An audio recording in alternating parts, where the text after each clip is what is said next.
Because here we are for some stupid reason. Now we have a New York suburb. It's Rockland County. It is banning minors from being in public places who are unvaccinated, mind you, because they had such a bad measles outbreak this year that they're just having to do something about it. They have to do some kind of quarantine. They're just declaring emergency. So let's take a look. CDC is reporting that this year's numbers are almost matching the entirety of last year. Great.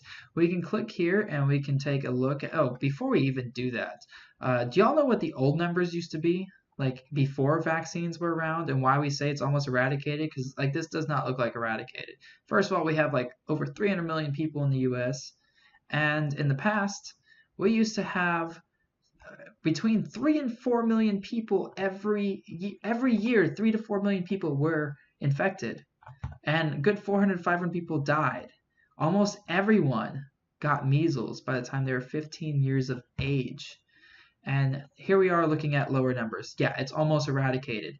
But since we have places like, and then I click on this link, I click on the link and it takes me here so we can look at what's happening in Rockland County. At least 80% of these have had absolutely no vaccinations. These 10%, statistically, they're probably almost entirely in this non-vaccinated group. So at least 85% of these people have not had a vaccine. Okay, great. And because 15% of this is above 19 years of age, that means the other 85% are all children. Wow, can you imagine someone under a year old getting measles? I mean, all these are horrific. But a little baby, all because you're like, I didn't want to vaccinate them? Wow. Now, I actually don't know the vaccine age for MMR, but that leads to another thing. If you are older, and you have the ability to get vaccinated, you getting vaccinated means that you are very unlikely to get sick, so you can't spread it on to someone else. That is called herd immunity.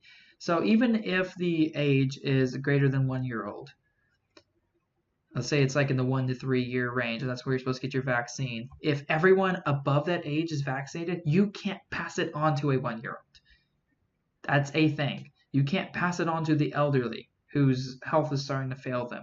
You can't. If you're vaccinated, you're fine. And this actually makes a little bit of sense. Why is this number so low for the above 19-year-old group? That's because most of these people were vaccinated by their parents. So it's kind of ironic that these anti-vax parents have almost entirely been vaccinated themselves. But here they are being dumb as hell, and we have this happening. Now, I understand. I completely understand. You want to do what is best for your child, and you're scared. You're terrified. You're like, these doctors are coming with all these needles. I want them to be healthy. They're injecting stuff to them. I don't understand what they're injecting into them. But here you are.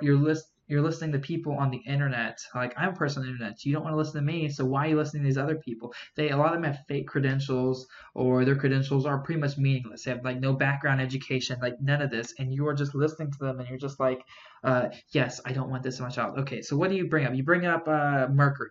The mercury compound that used to be in vaccines has been removed. There were no cases shown of it causing any problems, but it was removed because y'all kept requesting it. So quit bringing it up. It's not a thing anymore. Some people bring up some horror stories that happened back in like the 70s and like those early days of vaccines. Yeah, the early days of vaccines was a very experimental, but there's been so much research done on it. And this is one of the most provenly, this vaccine is just completely proven effective. It just keeps working. And that's why our measles have dropped from like 3 to 4 million down to less than 100 on a couple of these years. It is almost gone. But y'all are stressing me out. What else do y'all bring up? Aluminum. If you ever use aluminum pan whenever you're cooking food, which most people use aluminum pots because they're cheap, you're ingesting aluminum, and it's going to be less than you're getting from the vaccine. Yes, there's a difference between ingestion and injection, but some of it does end up in your blood, so don't pretend like it doesn't. And if you do that every day, it's going to accumulate a little bit. So vaccines, pretty irrelevant. And what else? We have formaldehyde. Why are you talking about formaldehyde? If you eat an apple, you get more formaldehyde in your body than if you, or a pear, so, some fruit. You get more formaldehyde in your body than if you took a vaccine or 2 or 3 or 4 or 5. Like that just does not make sense. And that is calculated in your blood, not even in your stomach. That's in your blood. That's how much makes it over. So again, why? It just does not make sense where these arguments are coming from. Like none of it. It's like, oh, I don't want to give them too many vaccines at once. The military will go and get like a dozen or 2 shots all at once. Just stick you. Okay, have fun. You feel your arm feels kind of like crap for a day, you're fine. Okay, so I'm adding just a little intermission here because I wanted to reflect better numbers, get this point across better than what I was doing. Okay, so a lot of people argue that you get too many vaccines in too short of a time period. And that's what I'm looking at with antigens. Antigens are basically what your immune system picks up to help fight invaders. It's just one of many signals, but it's basically what antibodies link onto. And this is the whole point of vaccines, so you have antibodies to fight specific antigens. Okay, so if you look in the past, 1960s, there's about 3,200 different antigens from the combination of vaccines. In 1980, it dropped about 200 because MMR replaced smallpox, and smallpox had a lot in it. Okay, yeah, so today, these are what we're looking at, really small numbers. 177 different antigens, 12 vaccines. It's still less than smallpox, the singular smallpox vaccine. And if you do your entire schedule as suggested, it's about 653 antigens. Wow, that's still much less than a single dose of the DTP vaccine. Wow. And looking at 1980 schedule, you're getting about 15,000 total. So is that a big number? No, it is not. That is not a big number whatsoever. All these people back then are fine, and their numbers are drastically higher than the ones today. Yes, we've gotten better at making vaccines. Yes, they're more pure. Fantastic.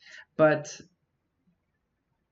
yeah, so what's the point? So I mean, more pure means there's less likely to have a reaction to something that doesn't matter, sure. But how many antigens do you actually come in contact with a day? That's a really good question, and it's very variable depending on what you're doing, where you're at, what you're eating, if you're getting scratched or injected with anything, if you play in the dirt, if you stay safe. I mean, that number is very variable. But one thing that's pretty constant: spores. How many spores are in the air around you? There's roughly 1 million spores in a cubic meter of air, and you're breathing in several liters of gas every minute. You are breathing in thousands upon thousands upon thousands and thousands, so on, spores every minute. Why do they not develop in your lungs? You have a damn good immune system that's used to seeing thousands of antigens every, I don't know, second, maybe more than 1,000. So these numbers are completely irrelevant. You're not overwhelming an immune system. Stop with that argument. Okay. Back to our regular video. The government's trying to kill us. Okay, so this is a conspiracy between like every freaking scientist and every government. Okay, some of the government people in government. I mean, they were just citizens that got elected to that position. That does not mean that they're intelligent. Many of them are. That's how they got there. But are they doctors? No. So, but anyways, before I even go on that rant, so screw that. Like the government's trying to poison us. They're lying to us. Yes, there's a fear of the government. I get that. Everyone's afraid of the government and what it can and can't do because it makes laws for the country. It can suppress or give freedoms. That's totally understandable. But if you die, the government can't collect money off of you. And oftentimes it has to pay out money if someone dies and it's their fault. That doesn't make sense. Why would they kill you? And how can you have a conspiracy with so many thousands of people? You don't make sense whatsoever. And I didn't even include any biology into it. Imagine if I had a degree in biology, microbiology, medicine, and then I was talking as well. This is just me as a chemist talking, understanding how concentrations work, doses make poisons. I don't even have a degree in medicine, and I can tell you that most of the crap that y'all are spewing out is bullshit.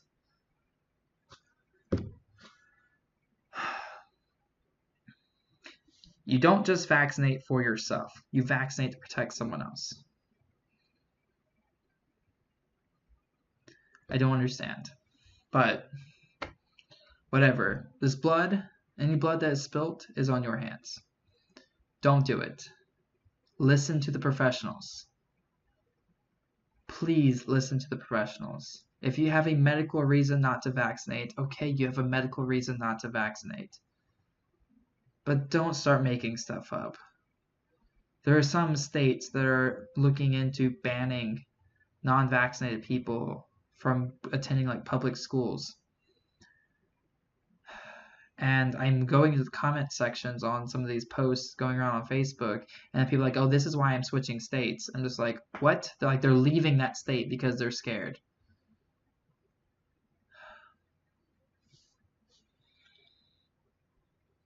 I don't understand.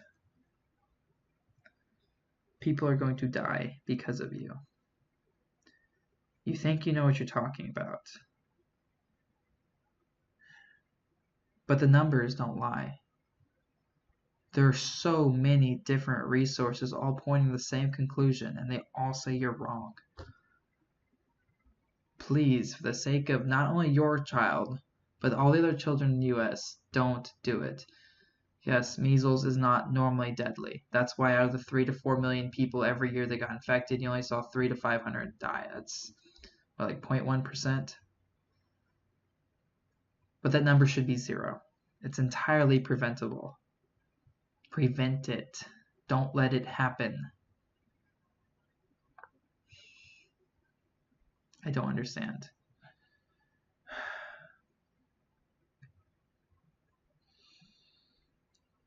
You'll have a good day. Hope all is well.